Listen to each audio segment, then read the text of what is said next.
નમસ્કાર મિત્રો, સ્વાગત છે તમારું આજના એક નવા વિડીયોની સાથે.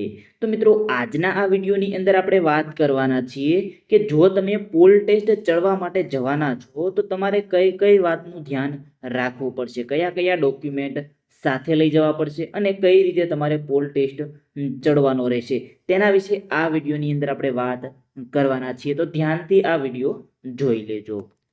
અત્યારે મિત્રો યુજીવીસીએલ દ્વારા પોલ ટેસ્ટ લેવામાં આવી રહ્યા છે, જેની અંદર તારીખ 18થી પોલ ટેસ્ટ આપવાનું ચાલુ થયું છે.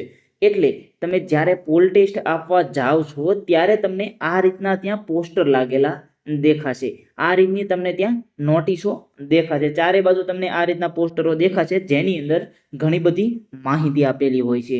તે માહિતી પ્રમાણે આપણે છે તે પોલ ટેસ્ટ આપવાનો છે. ત્યારબાદ તેની અંદર ડોક્યુમેન્ટના લિસ્ટ પણ આપેલા છે, તે રીતે આપણે ડોક્યુમેન્ટ લઈ જવાના છે. અહીંયા મિત્રો તમને ડોક્યુમેન્ટનું લિસ્ટ આપેલું છે, તે મુજબ તમારે ડોક્યુમેન્ટની ગોઠવણી કરવાની છે કે શાળા છોડ્યાનું પ્રમાણપત્રની નકલ એટલે કે એલસી તમારે લઈ જવાની છે. ત્યારબાદ એસએસસી અને એચએસસીની માર્કશીટની નકલ તમારે લઈ જવાની છે. ત્યારબાદ એનસીવીટી પરીક્ષાના પરિણામની નકલ સાથે લઈ જવાની છે. ત્યારબાદ 4 નંબરની અંદર જાતિ અંગેનો દાખલો, જે એસીબીસી, એસસી, એસટી, ઈડબ્લ્યુએસ ઉમેદવાર માટે છે. ત્યારબાદ એસીબીસીના ઉમેદવારે છે તે નોન ક્રિમિલિયર લઈ જવાનું છે. ત્યારબાદ ઈડબ્લ્યુએસના ઉમેદવારે છે તે તેના પ્રમાણપત્રની નકલ લઈ જવાની છે. ત્યારબાદ ઓળખપત્ર એટલે કે આધાર કાર્ડ, ચૂંટણી card, PAN card, driving licence આ ગમે તેની નકલ તમારે સાથે લઈ જવાની છે. ત્યારબાદ એપ્રેન્ટિસશીપ પૂર્ણ કરેલ હોય તેના પુરાવા તમારે સાથે લઈ જવાના રહેશે. ત્યારબાદ અન્ય કોઈ લાયકાત હોય તો તેના પ્રમાણપત્રની નકલ પણ તમારે સાથે લઈ જવાની રહેશે.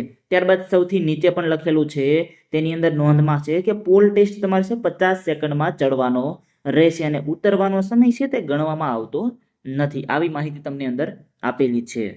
અને જે બાજુનું જે પોસ્ટર મારેલું છે તેની અંદર પણ તમે જોઈ રહ્યા છો કે એક મિત્ર છે તે પોલ ટેસ્ટ ઉપર ચડેલો છે. એની અંદર ફોટો દર્શાવેલો છે કે આ રીતે પોલ ઉપર ઊભા રહેવાનું છે. જે મિત્રો પોલ ટેસ્ટ આપવા જવાના છે તે મિત્રો આ બધા જ નિયમો જોઈ લેજો, કેમ કે આ રીતે તમારે ડોક્યુમેન્ટ આપવાના છે અને આ રીતે તમારે પોલ ચડવાનો છે. પોલ તમારે 50 સેકન્ડની અંદર ચડવાનો છે, એટલે કોઈ પણ પ્રકારની ઉતાવળ કરવાની નથી.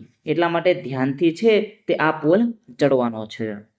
આ પોલ છે તે જે મિત્રો ધ્યાન આપીને 50 સેકન્ડની અંદર ચડી જશે તેને પછી વીએસ પરીક્ષા આપવા મળશે. એટલે ધ્યાનથી પોલ ચડવાનો છે.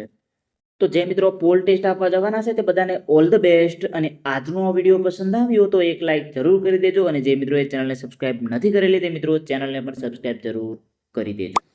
તમારા માટે મિત્રો અગત્યની વસ્તુ, જો તમે વીએસ પરીક્ષાની તૈયારી કરો છો તો આપણી આઈટી ઇલેક્ટ્રિશિયન એપ્લિકેશન અંદર ફ્રી ટેસ્ટ તેમજ પીડીએફ ફાઇલ મળી જશે. ત્યારબાદ ઝેડકો, એમજીવીસીએલ, યુજીવીસીએલ, ડીજીવીસીએલ કે પીજીવીસીએલ આ કોઈ પણ કોર્સ માત્ર 799 રૂપિયામાં મળી જશે. તેની અંદર બધું મટીરિયલ ઉમેરેલું છે અને તમને ડેમો પણ અંદર મળી જશે. લિંક નીચે ડિસ્ક્રિપ્શનમાં આપેલી છે.